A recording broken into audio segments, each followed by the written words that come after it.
Good morning, class. My name is Willie Rouse. I am a PA candidate, and today I will be seeing two patients in two separate mock scenarios. Allow me to pull up our first patient on my chart.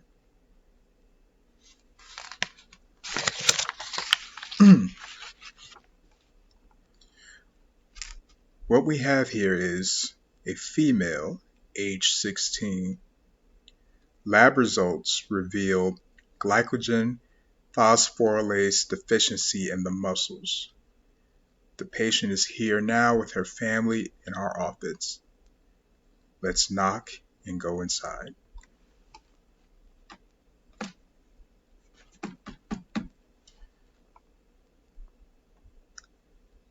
Good morning, Kelly. I'm Dr. Rouse. It looks like we figured out why you've been so fatigued recently. Our lab results show that you have a deficiency of the muscle glycogen phosphorylase, which is an enzyme necessary in turning your muscles' glycogen stores into energy. I see that you had a few questions, and I'll address those for you. To address the question about how muscle glycogen is used, muscle glycogen is metabolized anaerobically, meaning without oxygen, to provide fuel to the muscles during exercise. What that means, more simply, is that your muscles keep energy reserves on hand that it pulls from when they're stressed or in demand. Those reserves are in the form of what we call glycogen. The process of breaking down that glycogen is activated by elevated levels of calcium and adenosine monophosphate, AMP, in stressed muscles. People with deficiency in muscle glycogen phosphorylase, which we often associate with myocardial disease, are typically affected by intense spurts of activity or less intense activity over a long period of time. Long walks, however, should be safe as long as you're accompanied and breaks are taken periodically. A phenomenon known as the second wind typically allows patients with myocardial disease to continue prolonged activity after breaks taken in response to muscle pain.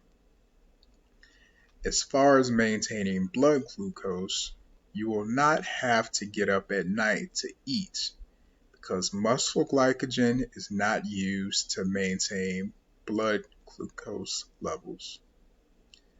Muscles are greedy in the sense that they like to keep that glucose for their own needs.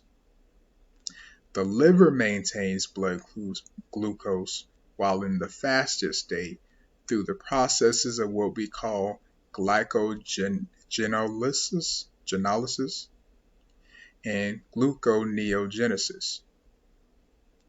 Now what that means is when you haven't eaten in a while, your liver will break down its own glycogen reserves and supply your blood as well as your brain with glucose as ways of regulating them.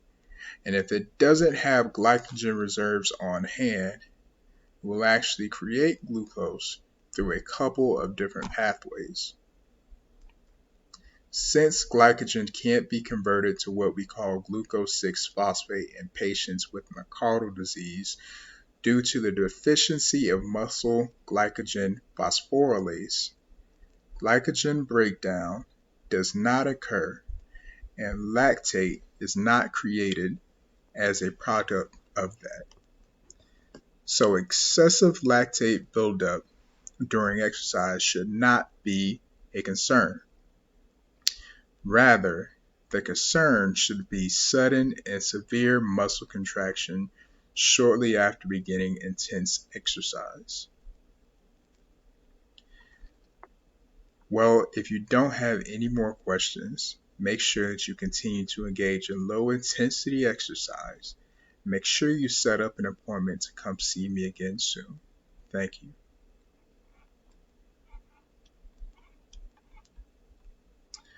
Moving on to now our next patient. Our next patient is a female, age 2 months, whose symptoms appear to be jittery spells shortly after breastfeeding.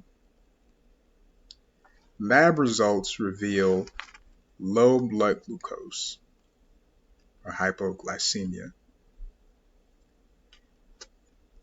The notes here state the patient was administered epinephrine, which resulted in lactic acidosis, but no notable change in blood glucose was detected. Mother reports that the infant has only breastfed since birth and has only recently been sleeping for more than 2 hours between feedings, which is when the symptoms started. Physical exam reveals a liver edge 4 centimeters below the right costal margin. Percussion of the right chest and abdomen confirms enlarged liver. So based on the information given, the most likely diagnosis is glycogen storage disease. The most common manifestation of this disease, glycogen storage disease type 1, is characterized by a deficiency in the activity of glucose 6 phosphatase, resulting in the overaccumulation of glycogen within organs such as the liver, kidney, and intestine. This overaccumulation of glycogen causes an enlarged liver, and the inability to break glycogen down to glucose causes severe fasting hypoglycemia, both of which have been displayed in the patient. Ruled out as likely diagnoses are disorders such as hereditary fructose intolerance, galactosemia, and glucose 6-phosphate dehydrogenase deficiency. Hereditary fructose intolerance is characterized by a deficiency of the enzyme aldolase B, which is responsible for metabolizing fructose in the liver.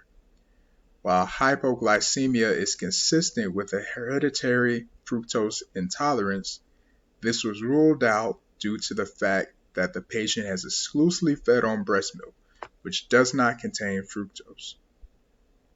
Galactosemia is characterized by severe deficiency of the galactose 1-phosphate uridyltransferase enzyme. This causes an accumulation of galactose 1-phosphate, resulting in organ failure.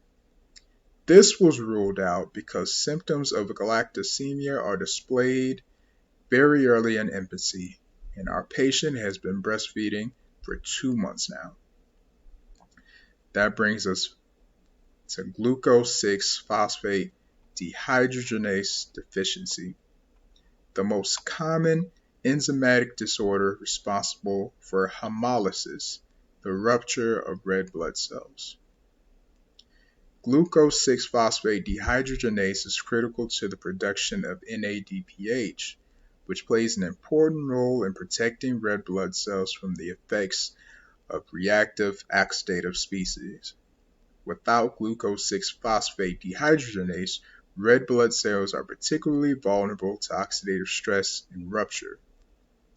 When red blood cell destruction outpaces red blood cell production, the result is hemolytic anemia.